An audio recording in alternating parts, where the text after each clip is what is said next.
أعوذ بالله من الشيطان الرجيم ألم يأن للذين آمنوا أن تخشع قلوبهم لذكر الله وما نزل من الحق ولا يكونوا كالذين أوتوا الكتاب من قبل فطال عليهم الأمد فقست قلوبهم وكثير منهم فاسقون اعلموا أن الله يحيي الأرض بعد موتها قد بينا لكم الآيات لعلكم تعقلون رب اشرح لي صدري ويسر لي أمري واحلل عقدة من لساني يفقه قولي والحمد لله رب العالمين والصلاة والسلام على سيد الأنبياء والمرسلين وعلى آله وصحبه ومن استنى بسنته إلى يوم الدين اللهم اجعلنا منهم ومن الذين آمنوا وعملوا الصالحات وتواصوا بالحق وتواصوا بالصبر آمين يا رب العالمين ثم ما بعد السلام عليكم ورحمة الله وبركاته. I'm really honored and also kind of weirded out that you guys waited this long. Alhamdulillah. Wa jazakumullahu khairan for waiting. If I sound a little out of it, it's probably because I am. It's about 8 hours of lecture straight, alhamdulillah. But inshallah ta'ala, I'm here to just share some very brief thoughts with you about an important matter.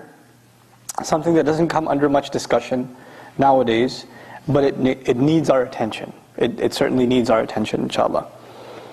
The thing I want to talk to you about is a culture among young Muslims who go on a certain religious journey, especially in Western society. A lot of times, Muslim youth, they live a life of, let's just say, partying. Okay? And then they have an epiphany sometime in life and they turn towards the religion. A lot of youth, brothers and sisters, have this change of heart sometime in their life and they become more serious gradually about the religion. But then what happens is, when they become more serious about the religion over time, they end up becoming very serious about the religion. Very, very passionate. And they find themselves a teacher. Sometimes that teacher is a person. Sometimes that teacher is a series of MP3s or lectures. Sometimes that teacher is a website. Sometimes that teacher is a blog. Sometimes that teacher is an anonymous screen name. Right? But whatever it is, in the end, they find themselves a source that they associate as the authentic source for taking knowledge. And when they do and they become very passionate about it, slowly what starts happening is they become very rigid, become very tough. And the people around them, they don't see, they notice that the people around them are not the same way as they are. They don't acknowledge the same teacher that they acknowledge. They're not understanding the deen the way they understand themselves. So what starts happening is, first they become frustrated with the people around them, especially their family. Right? The youth starts changing, and the first people they become frustrated with is their own family. Why don't you understand? This is the right way to follow the religion. And there's more and more friction. This happens even within a Muslim family. It's even more so when you're a Muslim and your family is not Muslim, but certainly even within your family, if your family is Muslim too, but now you're kind of rediscovering the religion on your own. Right? So this friction develops. But it's not limited to the family either. What happens is you have friends. We've always been friends. But those friends didn't take this religious journey that you did. Or if they did, they didn't take the same journey that you did. Their understanding is a little different. Or they're not as rigid about certain things as you are. They're not as tough about it as you are. And it becomes harder and harder for you to tolerate that. So you start questioning them a lot more. And you come into contact with people that don't see things the way you do. And you make it a point to let them know that they're wrong, that you're right, that this is the way they should do things, there's no other way of doing things, etc. This attitude develops, especially among youth. And there are many reasons for this attitude. There are many reasons for this attitude. The youth himself or herself thinks they're doing what's called Amr bil Ma'ruf and what? Nahi anil munkar. They think they're commanding the good, forbidding the evil. After all, they're telling the brother, the sister, they're telling her a hadith, they're telling him an ayah. They're doing a good thing. This is something they should be doing. This is what's going on in their head. What they don't realize, however, is there's something more going on. There's something else going on. You know, before you become religious, maybe you are, you're the center of attention among your crew. You're a thug, you're a gangster, you're whatever, right? You're the center of attention. When you turn to the religion, you no longer have that. But you need something still. There's an urge inside you to want to show your domination over others. There's an urge inside you, I want to show people that I am in some way, shape or form superior.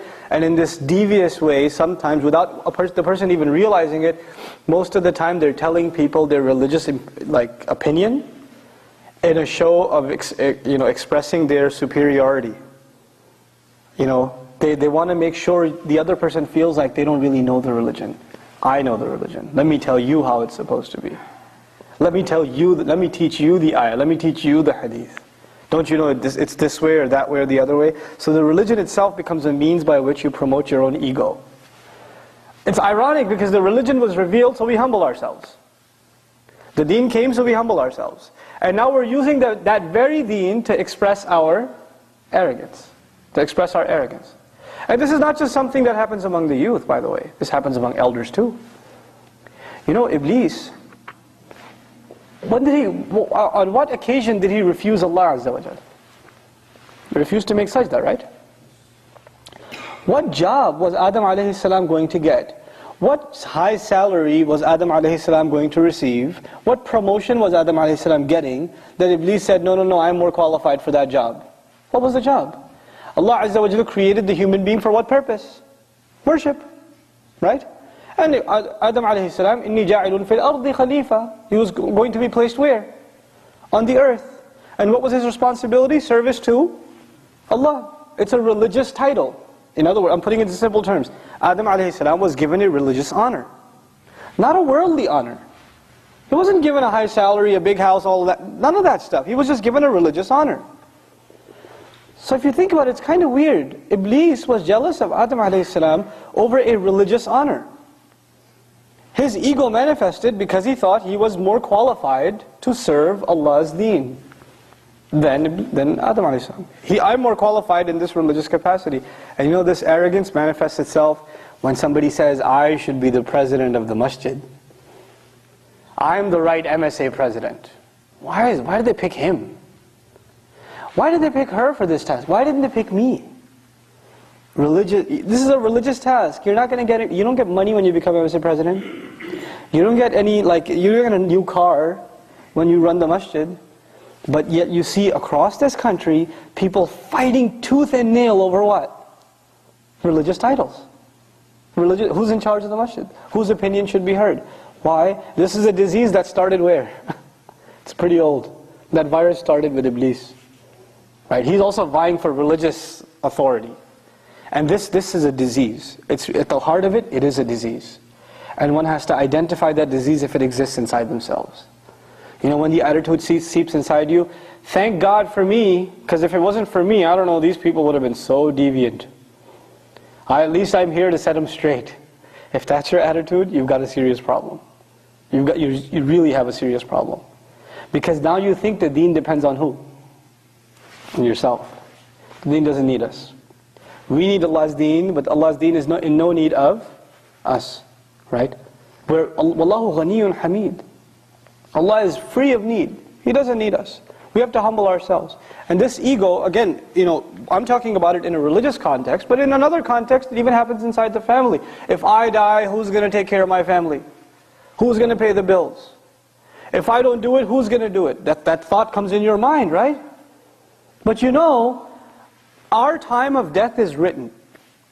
Whether you think you need to save this much money or that much money, or you need to get that promotion, or whatever you need to do, you think what you need to do. But if Allah decides, I'm gone tonight.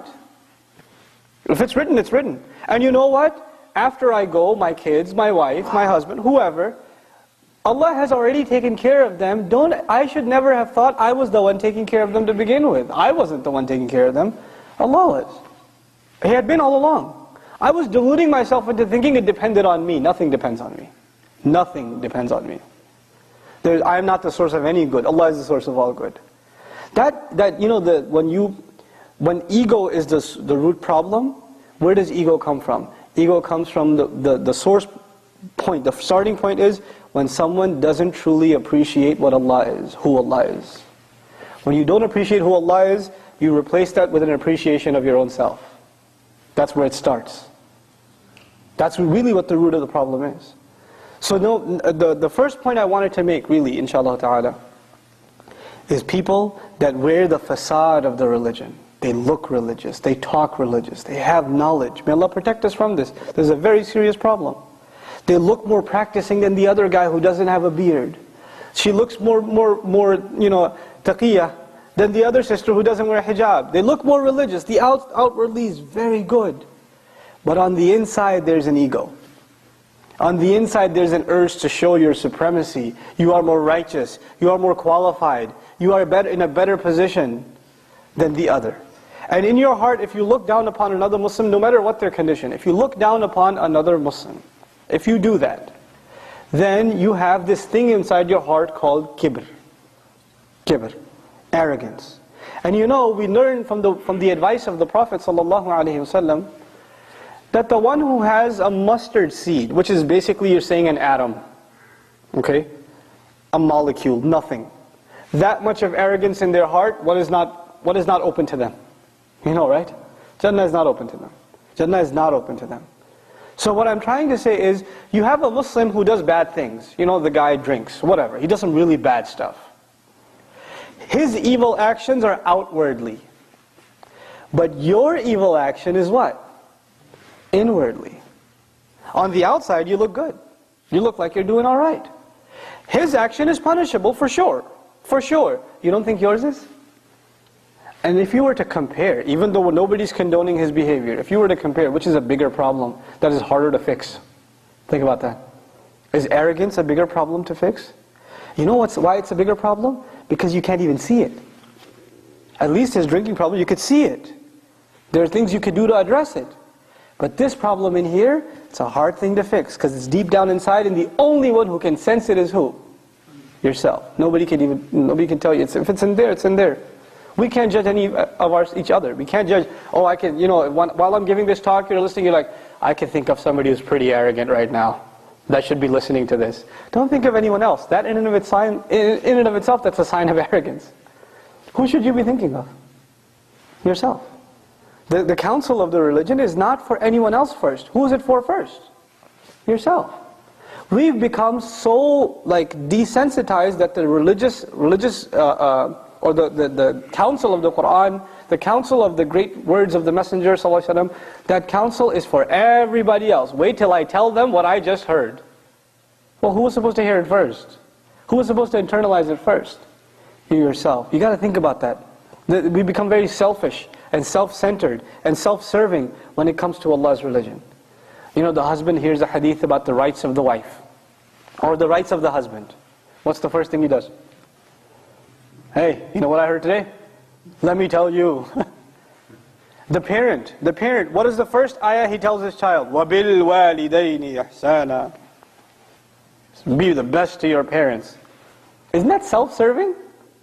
Are we here to serve ourselves? Is the religion here to serve our needs? Or are we here to serve Allah's deen? Right? It's a change of attitude. It's a completely different attitude. So this is the first problem, ego, that I wanted to bring to your attention.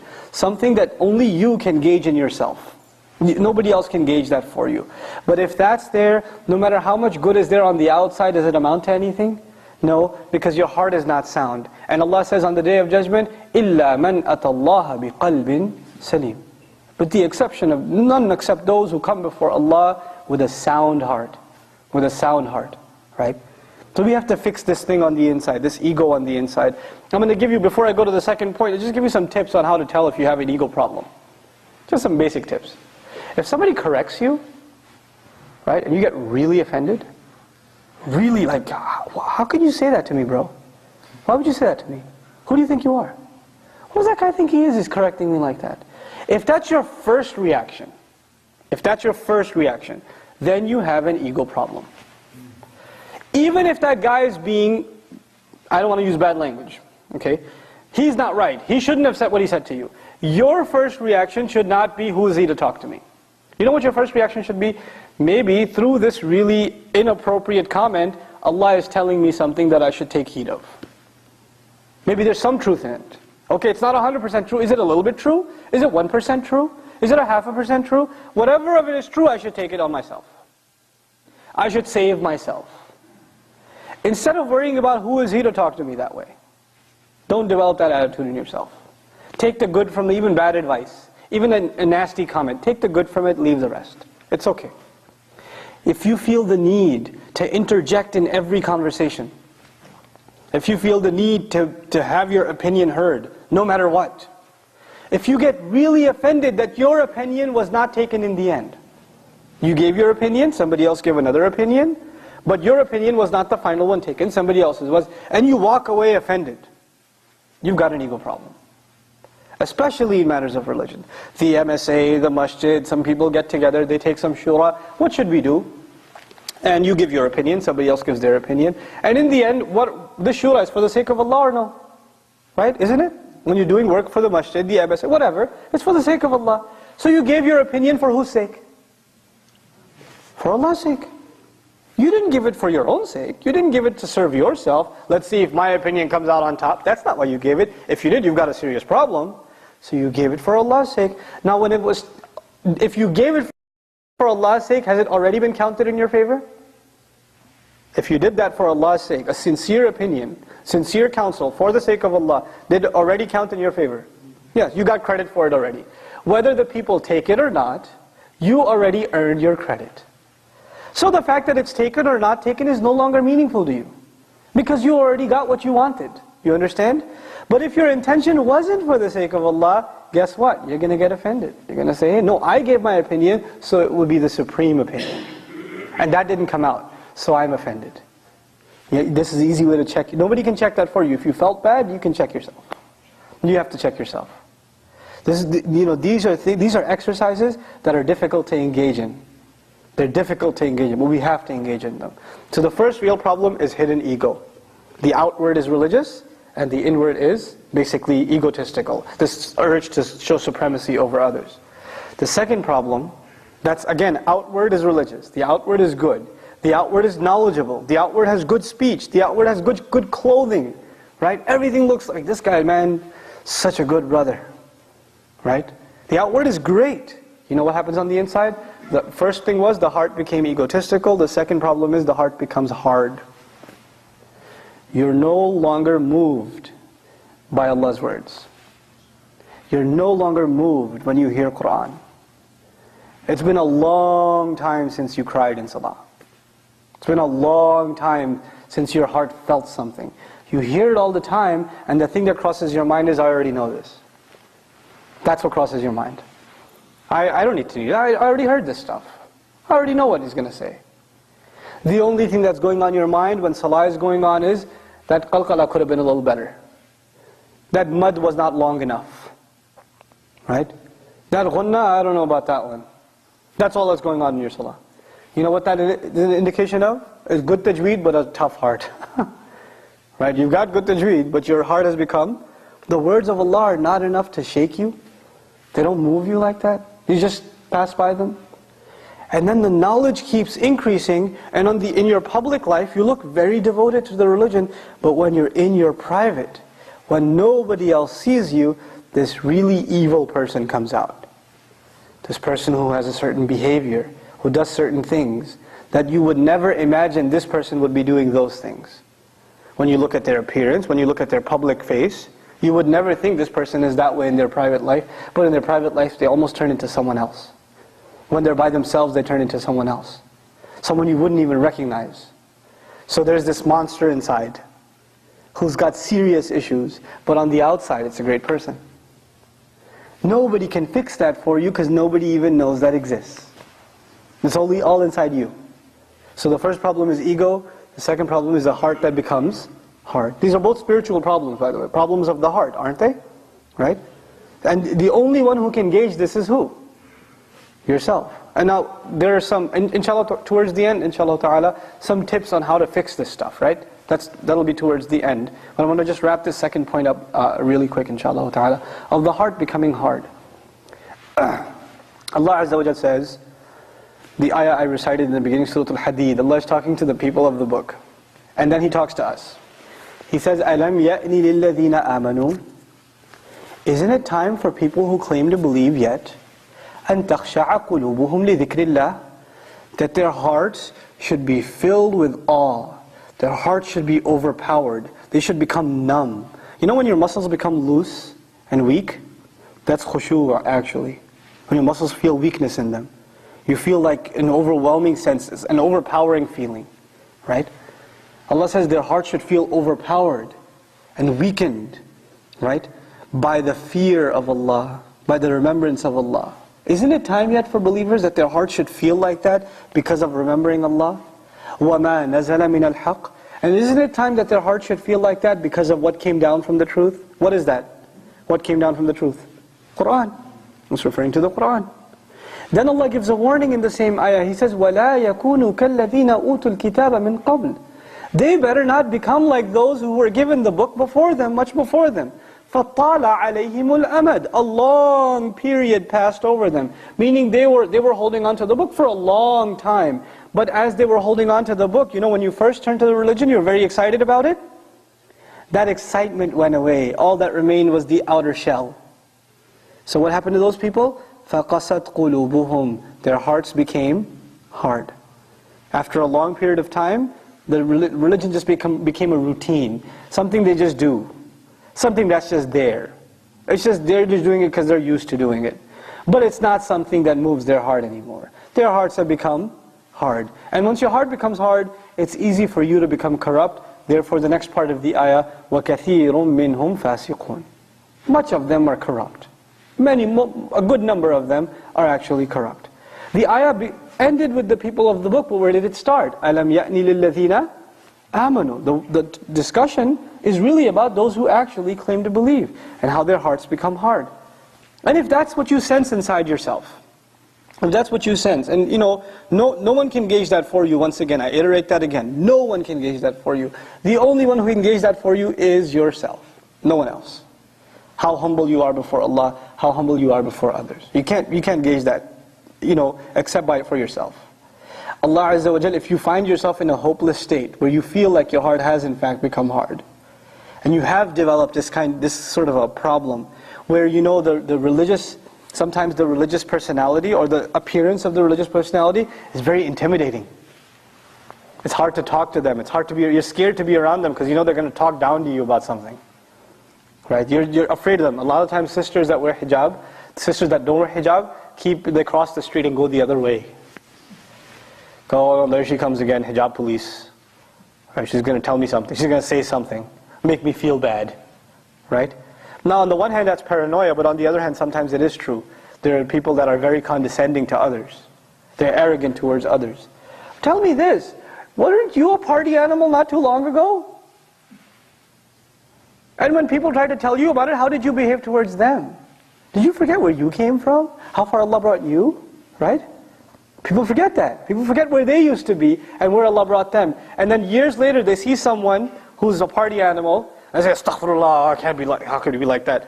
Where were you? That guy should remind you of yourself. You were exactly like that. So you should remember Allah's favor upon you. وَكُنْتُمْ عَلَى شَفَا حُفْرَةٍ مِّنَ النَّارِ. You used to be at the very edge of the fire. فَأَنْقَذَكُمْ مِنْهَا. He pulled you out of it. And it's in that ayah Allah says, فَأَلَّفَ بَيْنَ قُلُوبِكُمْ. Right? Same ayah. He put love between your hearts. To have love between your hearts, you have to remember you used to be at the fire's edge yourself. Then you got pulled back, and it wasn't because of you. It's not because you're a really smart person, and that's why you deserve to be pulled back. Whose favor was it to you? It was Allah's favor to you. How dare you look at somebody else and think like that? Right? This arrogance is a horrible thing. It'll wipe out all the goodness out of you. It'll wipe all the goodness out of you. And it is most of the time our youth who end up into heated debates about whatever, if it's a theology issue, if it's a fiqh issue, if it's an MSA presidency, I don't care what the issue is. Doesn't even matter. You know usually what the root problem of the debate is? It's ego. It's a big ego. That's all it is. People talking about scholars like they're talking about some athlete. You know, that guy, I don't like him. I don't like what he says. Excuse me? Do you know what journey he made for the sake of Allah? Even if you disagree with him, the fact that he left his home, whoever that scholar is, and traveled halfway across the world to seek knowledge, and spent nights and nights and nights praying and memorizing and studying, you're going to just pass a comment on him like, oh, I don't like what he says, I think he's deviant. How dare you? What have you done? What puts you in that position to be able to say that? And you know, if you disagree with a Muslim and you think they're wrong, what should be your first attitude towards them? You should pass a verdict on them that they're headed to hell, or should you genuinely be concerned for them? And if you were genuinely concerned for them, you wouldn't talk to anybody else about them. Who would you talk to? Themselves. You would go and talk to themselves. If that was sincerity in you, you would address your concerns to them, not to anybody else. But this shows lack of sincerity. This shows ego. This shows you've got your team, you're rooting for your side, and you're just going to make comments about the other. That's immature, arrogant, egotist. This is what it is. Now, if that's the state we've reached, now we're coming to a little bit of the remedies. First of all, the first remedy is hope itself. Hope isn't lost. Allah Azza wa Jal in the next ayah, so beautiful, man, subhanallah. He says, "I'lamu, you had better know, أن الله يحيي الأرض بعد موتها." Allah gives, no doubt that Allah gives life to the earth after it had died. Allah was talking about the hearts in the previous ayah. What's He talking about now? Giving life to the earth. Allah is telling you, if Allah can bring life out of the dead earth, He can give life to your heart again. Your heart can become soft again. It's not beyond hope. قَدْ بَيَّنَّا الْآيَاتِ لِقَوْمٍ يَعْقِلُونَ وَلَعَلَّكُمْ تَعْقِلُونَ. We're clarifying the miraculous signs so you can understand. You get the point? There is hope for you. You can get your heart cleansed. It is possible. You know, if Allah can bring the life back to heart. Now, the heart back to life. So, the remedies now. What are the remedies? How do you fix yourself? How do you fix the ego problems you have? The first big problem that helps you cleanse your heart out is the remembrance of Allah. That's the first thing you have to address. How often do you remember Allah Azza wa Jal?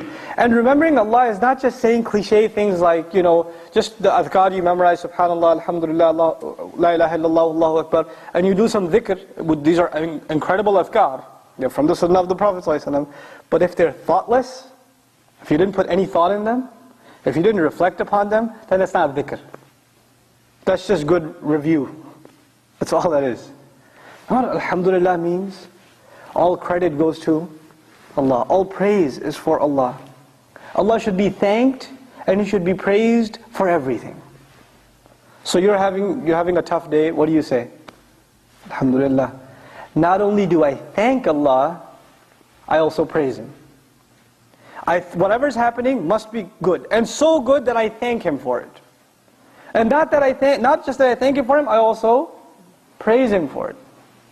What an awesome thing He did. In light of your, Jazakallahu khairan, it's really nice of you. Despite your, troubles, you say Alhamdulillah. But when you mean it, it's something else. Now you're really remembering Allah. And you know this hamd of Allah, giving credit to Allah, what does that teach you about yourself? Whenever something good, you think you accomplished something good, what are you supposed to say? Alhamdulillah. Who did you actually give credit to? Allah Azza wa Jal.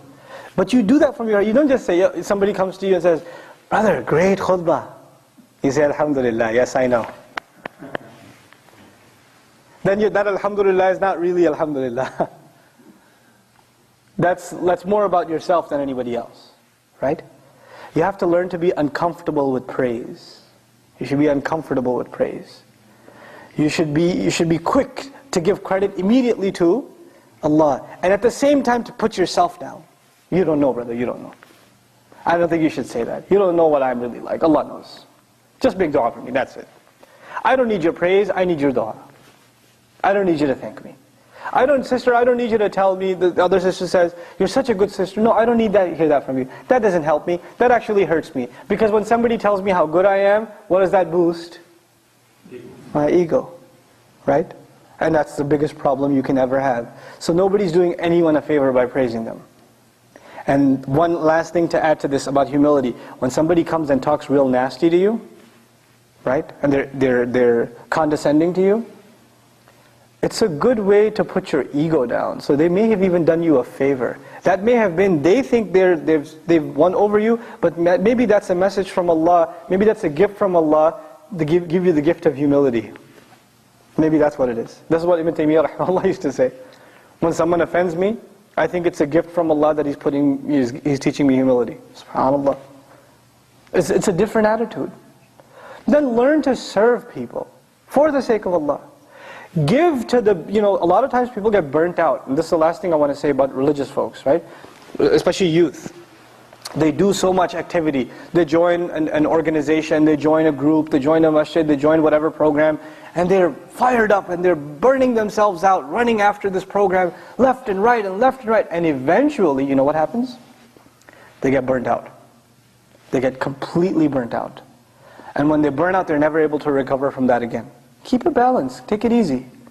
You don't have to do everything in one weekend. You don't have to do everything in one summer. It's okay. You can keep it gradual. Keep up with it, inshallah ta'ala. But when you do things for the sake of Allah, and you get frustrated that you're not seeing results, like this talk. I was invited, and I said, okay, I'll come, Sunday night, no problem. Why not come Saturday night? Nobody's going to be here. You know what my first reaction was? So? I'm not coming here for you. Why am I coming here? There's a bigger reason. You're not paying me, who's paying me? Right? So if there's one person here, or 100 people here, or no one here, did I already get my credit if I had the right intention? I did, if I had the right intention. Why did you come here? If you came here because your friends are coming, because you got nagged into coming, because your ride isn't leaving so you're stuck here, then you got nothing. But if you were here, say, what your intention was, I'm going to remember Allah tonight. I'm going to come closer to Allah tonight. Did even the wait, when there was nothing going on here, did that count in your favor? Change of attitude, change of intention, right? It'll help you so much in life. Because when you do things, you'll pass out the flyers, and you will invite people, and nobody will show up, and you'll say, oh, people don't listen. You won't be frustrated. You know why? Why were you passing out the flyers? Why were you sending the invitations? Where did you put the expectations with? Your job is the effort, his job is the results. You're not in charge of the results. When you internalize that, life becomes so much easier. And you become more satisfied with yourself. You don't become frustrated. No, there were only a few people there. There could have been more. Yes, there could have been more. But that's in the hands of Allah. Did I do my part? Did I make enough effort? That's the only question to ask. And were my efforts seriously for the sake of Allah? That's the question to ask. These things I bring up because intentions are not something you make once. There was one time in your life you made the intention, you're going to serve Allah's religion. You're going to become a better Muslim. You made that intention. But that intention can get rusty. So you got to keep going back. You got to keep fixing it. And everybody else thinks your intention is strong because they only see what? The outside. What don't they see? The inside. And because they see the outside, they tell you, you're pretty good, man. And you start believing them too. So you're only making the problem worse for yourself. The first remedy was remembering Allah. The second remedy, find better company. Find company of people that are better than yourself. The third remedy, important remedy, learn to keep your mouth shut. Learn to keep your mouth shut. If you see something really bad, find a humble way of giving advice to a Muslim. Think, are the words I'm going to say to them, are they going to make them even more, averse to the religion? Or should I find some loving, soft way of slowly pulling them back, without compromising the principles? But can I bring them closer to the deen? Maybe change their company, maybe change of scenery, maybe if they heard a little bit of advice. You don't want to change their behavior first. You want to change what first? Their heart. Once their heart changes, behavior will change automatically. Most of the time we go after people's what? We go after their behavior. You can't change people's behavior. You can only remind them and hope that Allah changes their hearts. Right? Your job is to remind. فَذَكِّرْ. The messenger sees people doing shirk, people doing kufr, and Allah is telling him year after year after year, فَذَكِّرْ إِن نَفَعَتِ الذِّكْرَى فَذَكِّرْ إِن نَفَعَتِ الذِّكْرَى. Remind them, reminder will have benefit. The man sallallahu alayhi wasallam is doing da'wah to the same bunch of really bad people for 10 years, and Allah keeps telling him, remind, it's going to have benefit. Remind, it's going to have benefit. You remind someone, it doesn't have benefit, you know what you say? I reminded him, they didn't listen. That guy's not going to benefit from a reminder. Look at the seerah of the messenger.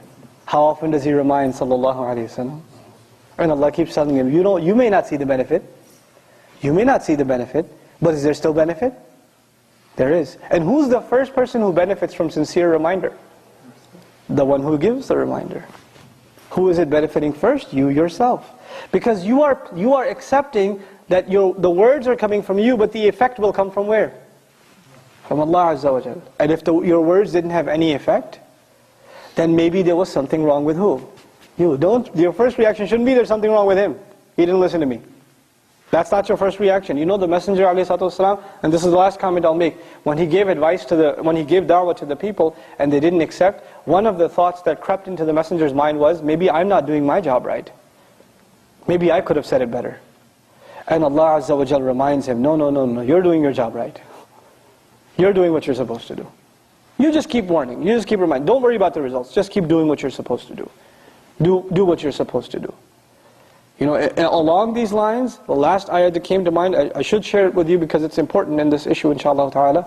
2 ayat, one from Shura, one from Surah Shura, Surah number 42, and another ayah in which the Messenger is given advice in Surah Al-Imran. So 2 ayat. In Surah Shura, وَمَا تَفَرَّقُوا إِلَّا مِن بَعْدِ مَا جَاءَهُمُ الْعِلْمُ بَغْيًا بَيْنَهُمْ. They didn't disagree with each other until after knowledge came. They didn't disagree with each other until after knowledge came. So who's disagreeing now? Knowledgeable people. Knowledgeable in what? Knowledgeable in what? Science, physics, chemistry, biology. What are they knowledgeable in? The religion. Knowledgeable in the book. Knowledgeable in the sunnah. And what are they doing after that knowledge? Falling into disagreement.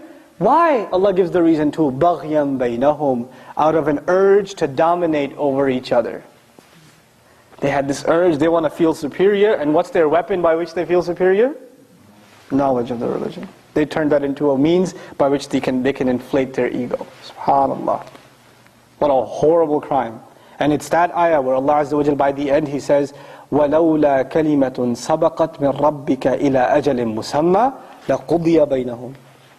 Had it not been that a time had been appointed for them from ahead of time, meaning had it not been that Allah had already decided when they will be punished, their matter would have been dealt with immediately. They would have been punished right away. This is a high crime. This is a high crime that they're doing. Using the weapon to disagree, the knowledge as a weapon to disagree with each other, not for any other sincere reason except ego. A horrible, may Allah protect us from that crime. Especially our youth, man, youth culture in this country. You're playing ball, somebody blocks your shot, what happens? The next play, you better avenge and revive your dignity because the tribe will look down upon you, right? There's this culture, how dare you against me? It's not just a sport, it's a test of ego, right? Somebody cuts you off on the road, what gets enraged? You, with your Honda Civic, pass me by, me with the M5? No, I will show you. I will express my supremacy very, very soon. I'm going to floor it and show you how it's done. What is that a show of? Ego. Constantly in our culture, we're being sent the message: inflate your ego. It's all about you. It's all the songwriter, the singer. My chain, my hat, my shoes, my socks, whatever. All about me, me, me. You can't touch me. You can't look at me. You can't look at me in the eye. I'm going to do this to you. Then I'm going to do that to you. What's this about? What's the whole message? Ego. Worship of the self. That's all it is. That's really what it boils down to. And this deen is only a deen for those who humble themselves before Allah. Right? So that's very, very important message of this ayah. The last ayah, Al-Imran. And especially for those who are in a position of leadership. Those of you that others look up to. Those of you that know and think even that you have more knowledge than others. Allah tells His Messenger sallallahu alaihi wasallam, فَبِمَا رَحْمَةٍ مِّنَ اللَّهِ لِنْتَ لَهُمْ وَلَوْ كُنْتَ فَضًّا غَلِيظَ الْقَلْبِ لَانْفَضُّوا مِنْ حَوْلِكَ. It is by the special favor and mercy of Allah that you, sallallahu alayhi wasallam, are lenient towards them, meaning the Sahaba. It's a special mercy from Allah that you, sallallahu alayhi wasallam, are lenient towards them. وَلَوْ كُنْتَ فَضًّا غَلِيظَ الْقَلْبِ. If you were tough, harsh of the heart, if you were stiff with them, if you were arrogant towards them, if you were even hard, rough around the edges when you talk to them, if you were, stern with them, لَنْ فَضُّوا مِنْ حَوْلِكَ. They would have dispersed away from you. They, who's they? Sahaba would have ran away from you. Who's you? The Messenger ﷺ. Can you imagine the Sahaba running away from the Prophet? Allah didn't say if you didn't call to the truth, they would run away. If you stopped teaching them Qur'an, they would run away. If you didn't present, the wahi, they would run away. What would the Messenger do that would make them run away? He's still teaching Qur'an, he's still giving the truth, everything's the same. What's the only thing that changed in the ayah that would make them run away? He's tough to them, he's harsh with them. That would be enough and they would run away. SubhanAllah. What a message Allah is teaching His Messenger sallallahu alaihi wasallam. If that's the message to the most amazing leader, you don't think it applies most to us? It applies enormously to, if you're in any position of leadership, and if I was to ask for a show of hands, don't raise your hands, rhetorically, if I was to ask for a show of hands, how many people are in a position of leadership? You know what? All of you should be raising your hand. You're all in a position of leadership. You're all in a position where you should be able to give counsel to someone, and that's fine. But how do you give that counsel? Especially if they're Muslim. Instead of making them more averse to the religion, learn to be a little more tolerant. Don't justify wrong behavior. That's not what I'm saying at all. If you see some haram, call a spade a spade. Look, this is haram. I worry about you. And there's ways of saying it, right? You know you're going to hell for doing that, right? That's one way of saying it. Man, you should be ashamed of yourself. You do that. That's one way of saying it. Bro, I'm really worried about you. Seriously? Why? You know that's bad. And I love you, man. Why do you do it? You need help? I mean, why really? Just stop, man. Yeah. Let's talk about it. Sincere, yarhamukallah. Right? Let's talk about it. Sincerity. It shows, The way you talk to people, it shows if you're sincere, or you're just trying to pass comments on them to, just put them down. There's a difference. There's a difference in how we talk. أَذِلَّةٍ عَلَى الْمُؤْمِنِينَ. They're humble, powerless when they present themselves to believers. That's the attitude in the Qur'an. But then finally, how do you know for sure you are sincere? It's in the ayah, and we're done. In that same ayah, فَاعْفُ عَنْهُمْ وَاسْتَغْفِرْ لَهُمْ وَشَاوِرْهُمْ فِي الْأَمْرِ. After they mess up, and you're lenient towards them, if they mess up, number one, forgive them lovingly, فَاعْفُ عَنْهُمْ. Then ask Allah to forgive them. Asking Allah to forgive them is not, some brother does something bad and you say, hey, by the way, may Allah forgive you. That's not فَاسْتَغْفِرْ لَهُمْ. When should you ask Allah to forgive them? When you're asking Allah to forgive yourself, in private. Because the private dua is what? Sincere. That's sincere. In front of everyone, by the way, bro, you're pretty messed up, but may Allah forgive you. I make dua for you. That's not what the ayah is saying. That's actually a show of what? Arrogance, ego. Make sincere dua for them in private. فَاسْتَغْفِرْ لَهُمْ. And then to make them feel like you think of them as a decent person, وَشَاوِرْهُمْ فِي الْأَمْرِ. Consult them and take their opinion. Ask their opinion. Treat them like a decent person. The Messenger ﷺ doesn't need anybody's shura. He makes decisions based on revelation. Allah commanded him to consult them in decision making. Why? So they would feel what? Included, dignified. This is the characteristics of a leader, right? He makes those who are under him feel dignified. وَشَاوِرْهُمْ فِي الْأَمْرِ فَإِذَا عَزَمْتَ فَتَوَكَّلْ عَلَى اللَّهِ. When you make a decision, place your trust in Allah, because your decision is not the key to success. It is Allah that is the key to success. إِنَّ اللَّهَ يُحِبُّ الْمُتَوَكِّلِينَ. اللهم اجعلنا من المتوكلين. May Allah make us from those who place our trust in Allah Azza wa Jal. May Allah not allow our hearts to become hard.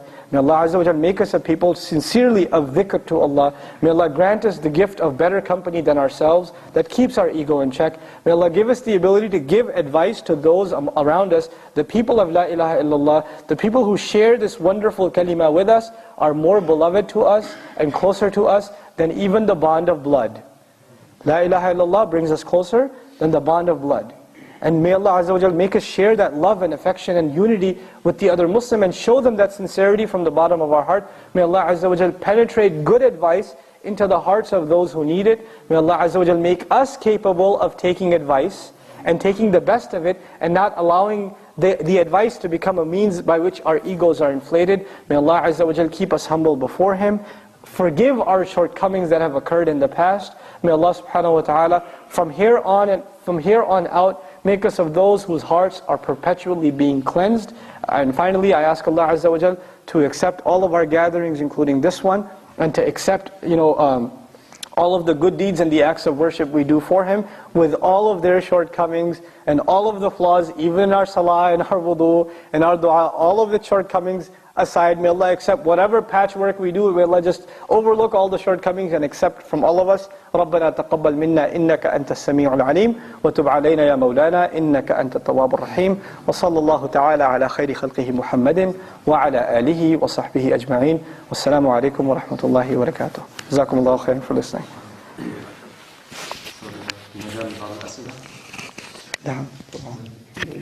If you have a question and answer for our brother speaker, Nouman Khan, is there a chance? I hope you don't have any questions at all.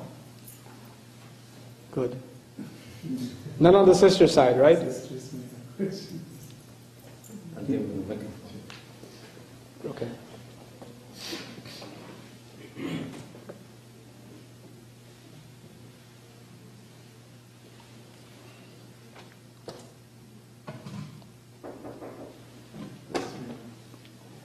Usually that means a question. It's not good.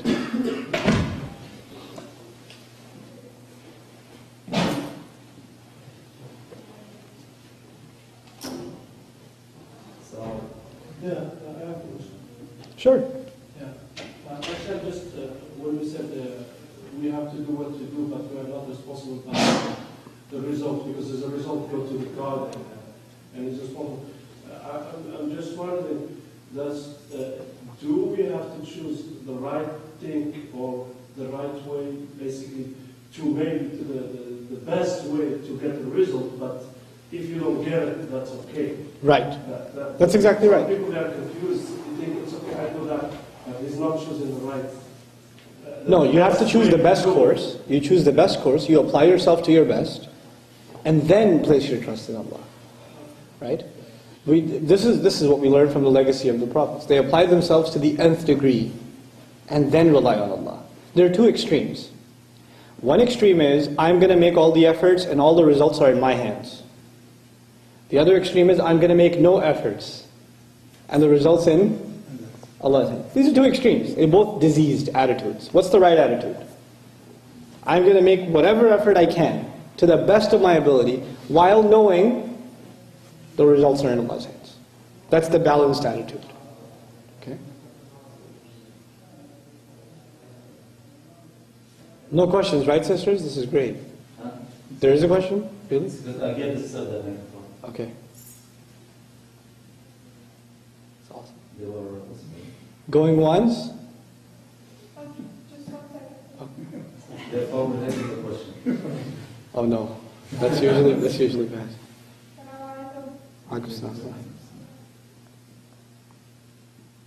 Go ahead, sister. We have a question. We were wondering if you want to give advice to somebody or give them a reminder, how can you remind them without coming off as more intelligent? I thought that's what I just did, but okay. So we couldn't really hear the question. Yeah, if somebody comes across as saying they're more intelligent, I don't think those kinds of people should be advised by you if they're talking to you like that. I think it's better to get them advised by elders or other peers, because if they're talking like that to you and then you tell them, I don't think you should talk like that or whatever, you're just going to create more antagonism. Sometimes it's good to get a third party to maybe in a subtle and careful way throw it in. And the other thing is, this is what I learned, sometimes this wisdom you learn from elder Muslims. There's this personal story. There's a brother in a masjid. I know. I have, most of my best friends are really old people. So they're in their 70s and 80s and such, right? This is a really old gentleman, and he, we used to meet at the masjid every day and stuff. And there was a fight in the masjid. There was a nasty fight. You've seen one of those? They're pretty ugly. Okay? So these two guys are just going at it, and they're really nasty to each other, and, one basically calls the other dumb, essentially. I'll use watered down versions, okay? But anyway, this older gentleman knows both of them, and stops talking to both of them. He's always nice, he says salam to them, how are you, and just walks away. Usually he's makes a longer conversation. He's very cordial, but he walks away. And he's so wonderful in his personality, those people, they feel it. They feel like he doesn't talk to us like he used to anymore. So one day, one of them, this happened in front of me, one of them just came up to him and says, you don't talk to me like you used to. Are you mad at me? He goes, no, I'm not mad at you at all. She says, but you don't talk to me the same way. He goes, yes, I don't. So why don't you? He says, look, I saw you get angry with that other brother the other day, and I just got scared. Maybe one day you'll get angry at me. I'm just, I wouldn't want you to be angry at me, so I'm just trying to be safe. He put it in such a soft way, and the guy felt so bad, he went and apologized to the other brother, and they made up. Right? That's the wisdom of an elder, they know how to approach things. And this sometimes, it's our demeanor towards people. You can show some people, you can show someone that that they've hurt your feelings, without actually saying it. You can show it with sort of a distant demeanor. And you can, and people, if people use hurtful words towards you, my advice is to distance yourself from them. In a respectful way, though, still. We don't cut relations in Islam. We don't do that. We don't cut ourselves off from people. But it's a healthy thing to distance yourself from someone who uses abusive language towards you. That's a healthy thing to do. And if there's any ounce of good in them, they will feel it. Right? And they'll come to you and say, what's happening? Why aren't you talking to me? But if there's no good in them, guess what? They'll say, good for them, good for me. I don't want to talk to you anyway. So that's probably good for both of you. Right? But distancing yourself is probably my best advice. Inshallah ta'ala. It's a silent kind of advice. In such cases. Wallahu ta'ala. That's it. We're all done? Alhamdulillah. I think we're all done. Subhanakallahumma wa bihamdik. Nashhadu an la ilaha illa anta. نستغفرك ونتوب إليك. السلام عليكم ورحمة الله.